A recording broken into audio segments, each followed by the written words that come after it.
how to manifest a girlfriend or a wife. The first thing you're going to want to do is understand that you are a sovereign individual. You are a free man.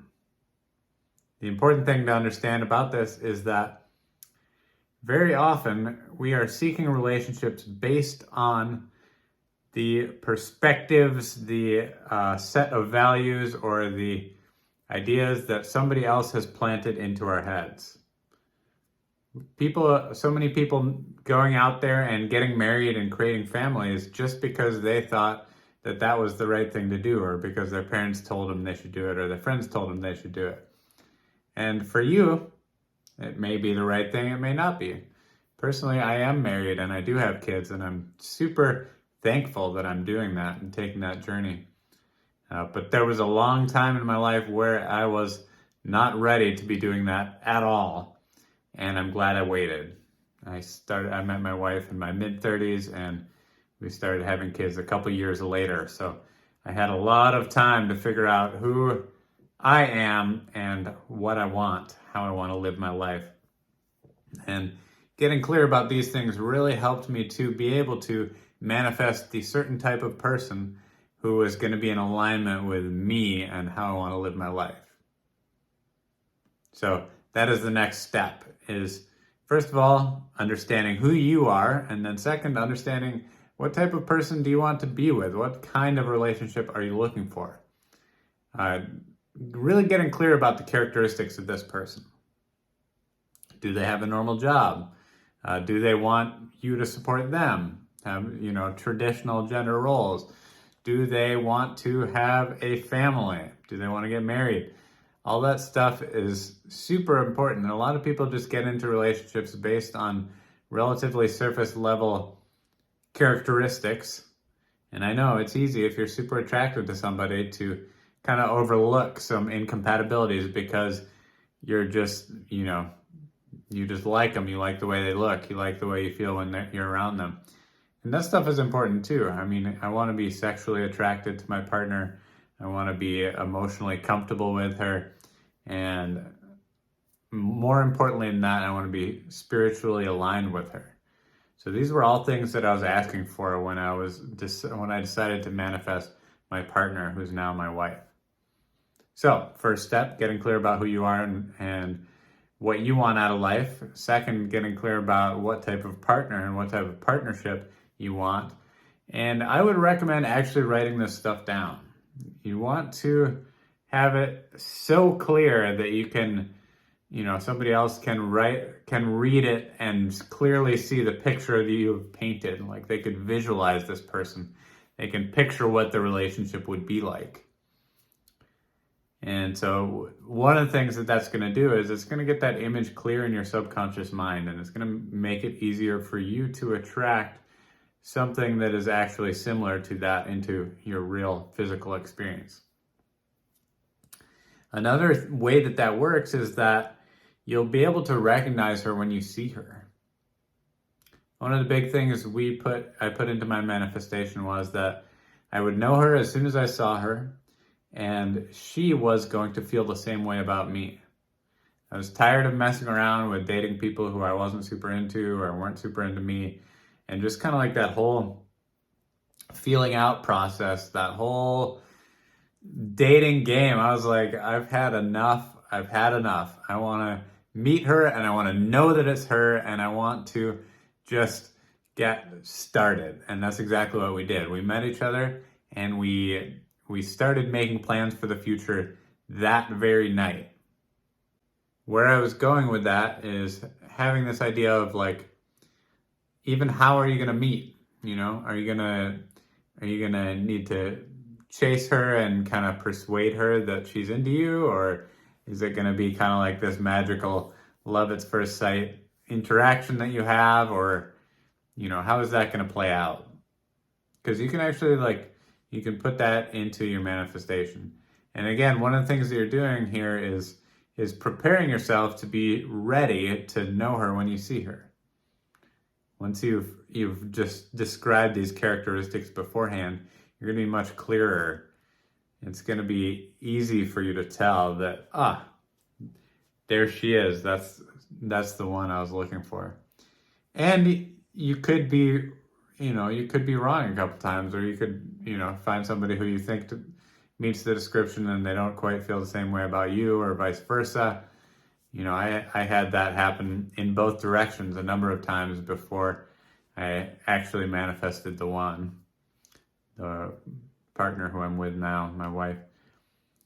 Before that, I met somebody who I thought it was her. I was like, oh, you're here, finally, you're here.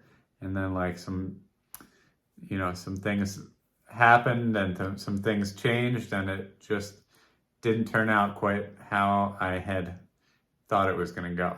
So anyways, don't take those near misses as something to be discouraged by, even though I know it can be challenging and painful at times.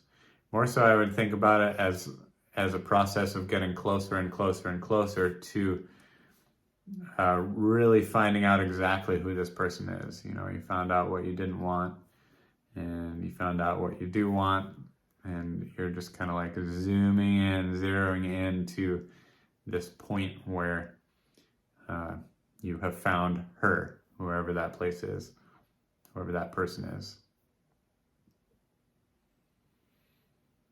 All right, so there's that part, and that's kind of like the roadmap. The other thing to consider is really reverse engineering the process. So what you want to think about is getting clear about what her characteristics are, what she is like, what does she like to do for fun, what kind of music does she like, what kind of whatever characteristics are important to you. And then the reverse engineering part is considering what type of person is this woman attracted to. So what you want to do is align yourself with the actions. Align yourself with the vibrations of that person who the woman who you're drawing in would be attracted to. This is a really wonderful law of attraction technique for doing all kinds of things. I mean, you can do it for attracting a new job, or a new friendship, or a new relationship, or, really whatever you want. It's like you imagine who that person is who would be living that life, and then you start to do what they would be doing. It's pretty, it can sound a little bit metaphysical, but it's also like, it's very practical. If you want to get to a certain point, there are steps that you can take to get there, and by doing those actions and being that person who's taking those steps, you can take yourself from A to B. And sometimes the pathway is super clear and obvious, and other times you just have to know where it is that you're going. So that brings me out to another extremely important point with this, which is to make a decision. You have to make the decision that you are going to find this person. You're going to meet them no matter what. It is done. And when you make this type of decision, really, again, this works with anything. When you make a decision that is that definite, and you have the will and the resolve to get there no matter what, it will happen. It is done. The tricky part is actually making a decision that is that committed, that you can have that level of certainty. And I was able to do this with meeting my partner, and it literally took me years. But I believe that a big part of that was that I was not ready for it yet. I was immature in a lot of ways. I was still doing all this stuff that really wasn't making me seem like, or truthfully, it wasn't making me a good potential mate. So if you're looking for a long-term relationship, thinking about it with that lens too, is like, what type of value are you bringing to the table?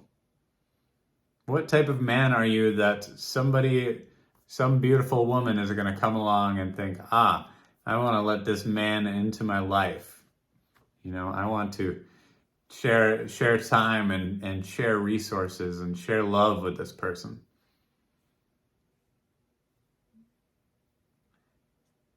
choosing your actions based on raising your value is a really powerful way to start attracting more potential partners into your life. Because you'll notice people who really highly value themselves and who are really doing well, doing big things in life, for the most part, they're spoiled for choice. Their issue is not, oh, can I find somebody? It's like, which one of these beautiful women do I want to be with? And so that's a very different lens to be looking at the world with. But if that's the way that you want to be living, the way to do it from this place where you are right now is to consider how you can raise your value. And this does have to do with finances, but it also has to do with what you're contributing to the world, what you do for work, and the type of energy that you bring. Really, I mean, I think that's possibly number one for a lot of women is like, how does she feel around you? How does your energy make her feel? Because believe it or not, women are extremely sensitive to energy. And they are so for good reason. It's a protective, it's a survival instinct that is finely tuned, and there are a lot of ways to set off her alarm bells. So understanding female psychology and understanding the types of things that they are looking for in partnerships is going to really help you to embody those characteristics and drop the ones that are not going to be helpful for you. Just really quickly, I'll give you a couple of the biggest red flags that I've learned from talking to women about this, which is, one of the ones that drives them crazy is a man who doesn't know what he wants or where he's going. And this, I would say, this was a big reason why I had a hard time attracting a partner previously, is because I really wasn't clear about this yet. And, for the most part, if somebody wants to settle down for a long relationship with you, they're going to want you to have some sort of a plan, some sort of an idea and a purpose, especially if you are the man in the relationship. I think similar but different if the roles are reversed. So if you don't know what your purpose is, if you don't know what your plan is, then one of the biggest steps you can take right now is to really start thinking about that question. Who are you and what do you want to do in this world? Your time here is short. And so if you want to complete these tasks, these visions that you have, like, it's time to get moving, time to get going. And I'll say that that's a message for me just as much as it is for you. It's like, it's easy to watch the days go by and not complete the things you said you were going to complete or that you thought you wanted to do. So the more clear that your purpose is, the more clear you're going to be able to move towards it and to take action on a daily basis to start going there. All right, other red flags for women, definitely lack of self-control, especially with substances, is a big one. And you will probably attract somebody who's on a fairly similar level with you in regards to relationship with substances. So if you want a party girl, go ahead, go out and party, and you will find her there, right? But it's pretty hard to be in a relationship with somebody who either does drastically more of that type of indulgence or who does drastically less or none at all of that type of indulgence. So yeah, thinking about like going forward, how much or how little of that do you want to be a part of your relationship? Personally, I just cut out everything a while back. I don't remember when it was exactly. From like a fairly moderate level of marijuana and tobacco consumption and alcohol consumption, enough. I had to cut them out.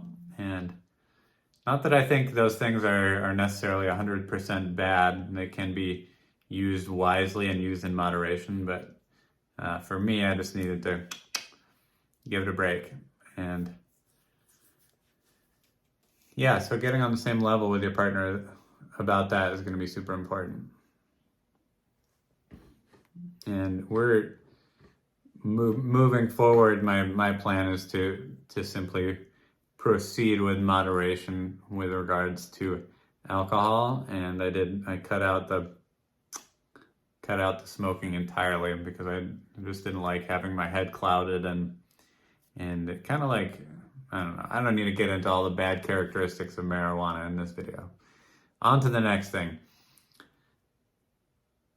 Another red flag is dwelling in the past. So if you want to meet somebody, if you're seeking to meet a partner, you're seeking to meet them right here, right now in this moment. If you've ever been with somebody new and they're like talking about their ex all the time, that's a big turnoff. It's like, I don't care. I don't want to hear all about that story personally. And I do think like it's, there are levels with this. Like some people have zero tolerance for that at all, and other people like kind of want to get into the relationship history a little bit with their new partner. And I think there's some value to that, but I think what's more important about this point is not getting stuck dwelling in the past and dwelling in old relationship energy. You're creating something new with this person, and you do not want to get stuck in those old patterns. Another thing about that is simply identifying patterns that have made your relationships not work in the past. Being able to make those adjustments within yourself, and or not date people who have those certain characteristics or qualities that have been inharmonious for you in the past. So another red flag is being needy. You don't want to be that person who's like super clingy, super like hardcore emotionally attached, or just, needy is the word. If you need somebody, if you need them, that energy is repellent to most people unless they personally have an imbalance on the other end. They need to be needed. I think really truly being comfortable in your own skin and you're doing your own thing and feeling whole and complete in your own self as you are, and wanting to spend time to be with that person, to be intimate with them. That's the best balance, the healthiest balance for a relationship. And of course, like, as time goes on and if you start to have things like marriage and children, it's like, okay, you do like pretty much literally need each other to a certain extent. But there's always this element of like, we're not together because we have to be together because we need each other. We're together because we are choosing to be together, because we want to be together. Okay, one more red flag to avoid is just being rude. Like, most women really appreciate a man who is kind, who is a gentleman, who has good manners, who knows how to take care of himself and knows how to protect those around him. And yeah, being rude, being arrogant, being brash, all that stuff, especially like, mistreating, for instance, the waiter or the bank teller, whoever it is, women are going to notice that type of behavior. And unless she's the type of person who really wants, kind of like the stereotypical arrogant asshole guy, which obviously there are women who go for that type, she's going to be turned off by that behavior. So just being kind, being a gentleman will really get you a long way in this world. So finally, if you are in the process of doing this, of manifesting a partner, I have a quick affirmation that I recommend. It's the one that I used when I was manifesting my partner. And it goes like this. I am so happy and grateful now that I'm living in harmony with my divine partner. I am so happy and grateful now that I'm living in harmony with my divine partner. That's what I use. I really like the way that it has some flexibility. It allows it to be whoever that person is, instead of, being like, I'm so happy and grateful now that I'm living in harmony with Susie Malone or whatever. The thing about seeking to attract a specific person like that is that, law of attraction is really only, I believe, at least personally, that it should be used only for controlling your own behavior. And you can attract people in who are going to be harmonious with the intentions that you have. But, trying to sort of control somebody and be like, it must be you, or you must be with me, that kind of thing. Personally, that's not my style, and it's not how I like to use this work. So, if you've made it this far, I appreciate you guys watching the video. Give it a like and a comment if you liked it, or even if you didn't. If you didn't, I don't know why you're still watching though, because this has been like 20 minutes. So, either way, thanks for being here. And before you go, I'd like to show you this thing that I manifested. It is called the Love Attraction Manual Men's Edition. This is the Love Attraction Manifestation Journal that I created. And it comes with one of these special little manifestation cards. And you can find it on my website, which I will drop the link to down below, loveattraction.info/free. It is a free book. I'll pay for the cost of the book if you pay for the cost of the shipping. So it's a really great offer. It's a limited time offer. So if this is what you're doing right now, this journal will help you to do it. So peace, blessings to you all. Thanks for being here, and I'll see you in the next video.